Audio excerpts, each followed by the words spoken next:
Magandang buhay mga kapatid. Welcome back po sa ating channel.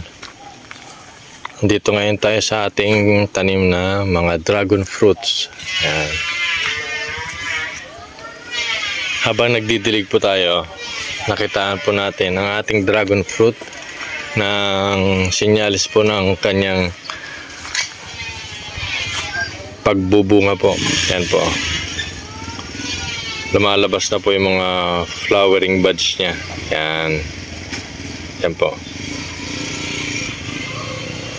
Marami na po sila. Yan. Yan. Yan po ang flowering buds. At sana magtuloy po, no? Ito po sila. Yan. April 2.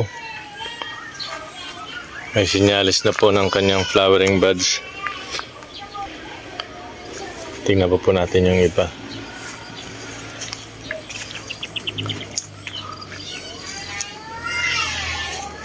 Ito. Yan. Halos lahat po ng puno niya. Tanggalin muna natin. Kapag sanga naman po ang tumutubo, ito siya. Yan po ang itsurahan. Pero kapag flowering buds, yan, ganyan po. Bilog. Bilog na bilog. Kapag sanga, medyo pahaba siya. Yan po yung diferensya niya. At pagkakaiba po.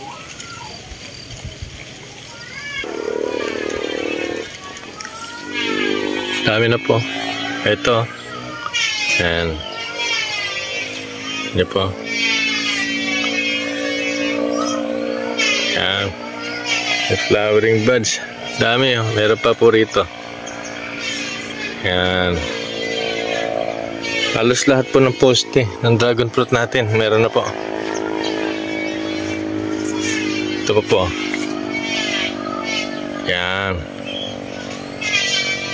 Puro flowering buds pa. Ito naman sa kabila meron din. Yan po. Marami na po sila mga kapatid. Kaya mukhang magdiriwang naman po tayo sa paglabas ng bunga nitong ating mga dragon fruits. Kasi every morning meron tayong almusal na dragon fruits. Kahit hindi na tayo kumain ng rice. Ito pa po. Kagandang tignan po ng flowering buds ng ating dragon fruit. Ito naman po ang ating mga lemon. Hinog na. Malaglagan na rin po ng hinog. Ayan, hinog sa pilit dahil sobra pong init. Ayan. Halos dry na dry po yung dahon ng ating lemon. Napakainit po kasi talaga. Halos yung bunga ng ibang lemon hindi na po nagtuloy.